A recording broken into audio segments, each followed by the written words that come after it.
founder is a man named Jeff Bruder, who is designing systems to operate in Venus and Mars, more extreme environments than we experienced in LA fires. And the system is basically an acoustic generator, this box on my back, that vibrates and produces an acoustic pressure, a wave of infrasound that's inaudible to our ears, that when deployed oscillates the molecule of oxygen around us at a rate that breaks the chemical reaction of fire. So it creates a non-ignition zone that we're going to show you today, where fire cannot exist, and it also actively breaks the chemical reaction of a fire that's in action and suppresses it rapidly without water, without power, and without any collateral damage.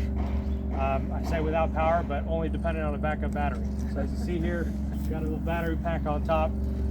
This system we built for the fire service, for them to use on incipient fires, which they arrive at within 5 to 7 minutes of that fire taking place. And they get on that fire, they attack it with water and cause a lot of other damage, and that's suppression. And they also use a very valuable resource for us Californians. So we're here today to invite a paradigm shift in how we think about fire suppression, fire mitigation, our own fire risk, and what we're mandated to put into our homes, which are these internal sprinkler systems that depend on a resource that's not always available and have a lot of collateral damage to them. So you're all here to see some fire, so let's show you a little bit of fire first, and then I'll talk a little bit more about it and share more of the system. You turn this on, right? Yeah. Is it double as a leaf blower? Okay, so yeah, a little backstory on this. So I grew up in Pasadena. Had a house in Altadena. My in-laws were in Altadena the night of the fires. We were evacuating them, and in that moment, I saw a wall of fire in the wilderness, but an ember storm that was coming through the community. And when those embers hit the McDonald's that they were evacuated to and lit the McDonald's on fire, I thought, we don't have a wildfire crisis, we don't have a wildfire problem.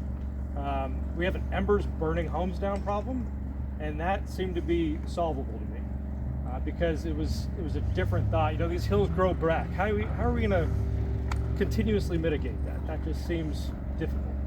But the embers coming into a community at those 180 whatever miles an hour, and accumulating around a home, and then igniting that home, and then days later burning that home down, that seems solvable.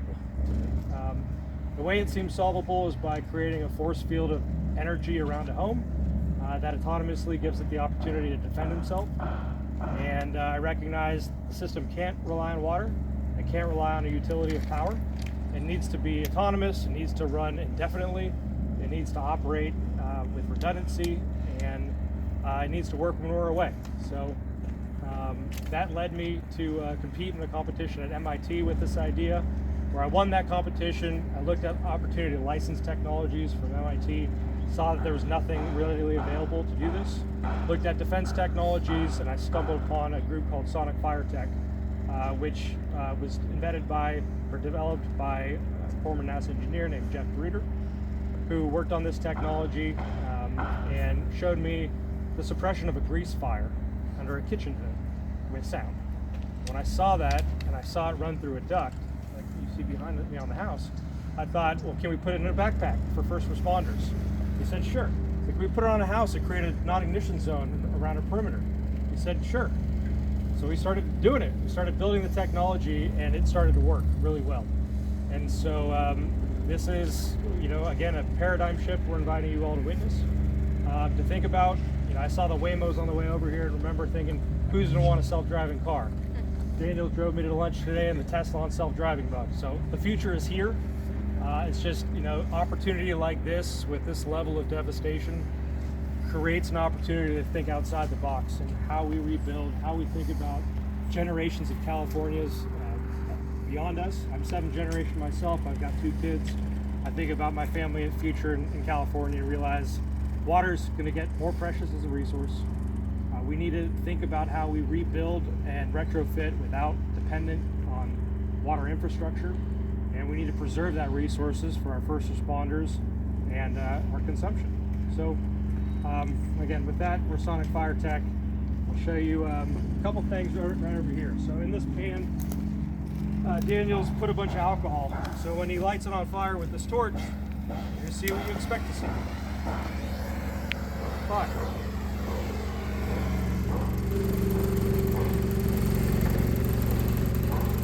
So when I apply a little bit of acoustic to it, I knock out the chemical reaction. So the pan should be relit. There's a lot of alcohol in that pan. If I was blowing air, the pan would be 5 feet away and so would all the alcohol. But it's not.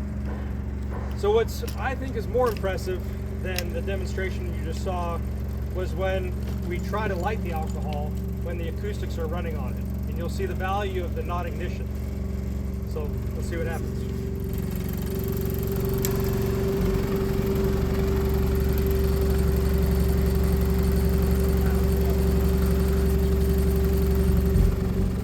We blew out the torch. Wait a minute.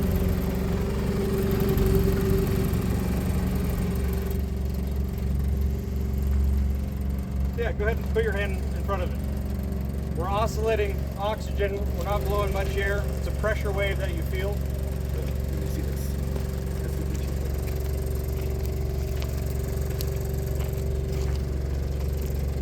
So we simply create an environment where fire can't exist. Seems like magic, but as our aerospace engineers like to say, and our founder, CEO Jeff Bruder, it's just physics. So now you understand our goal here is to put this on a home or anywhere where you have valuable infrastructure. And when deployed, we create a non-ignition zone where fire can't exist around your property. And you see, when you try to light alcohol with a torch, that's the idea. We try to create this non-ignition zone around your home.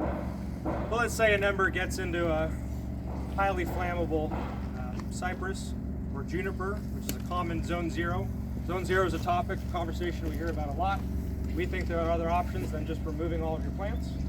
How do we reduce flammability and how do we suppress a potential liability of zone zero bushes? So you'll see a torch light alcohol and ignite it, but it's designed to be an ember landing in your zone zero.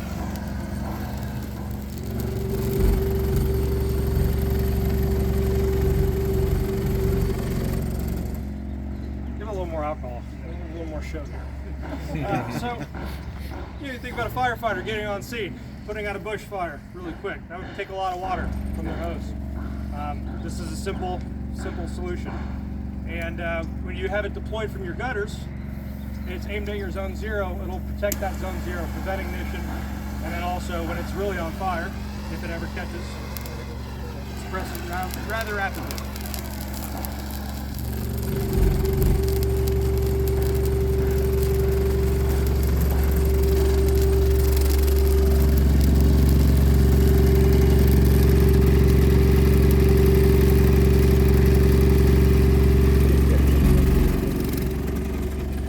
It was a little heavy-handed on the alcohol at the bottom there. So you saw it fought a little bit.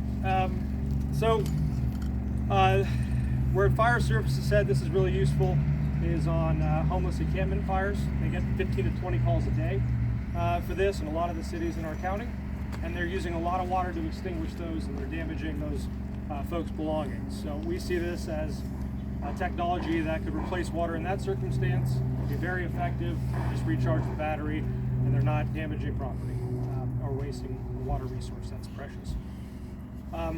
This could also replace applications where they use a 4 to 5 gallon water backpack on initial attack. It weighs about 40 to 50 pounds and lasts about 15 minutes. It weighs the same amount, but it can run for 3 hours on battery. As long as you have a charged battery, you can cycle those and run continuously and indefinitely. So with that, I'll put this down and answer some questions.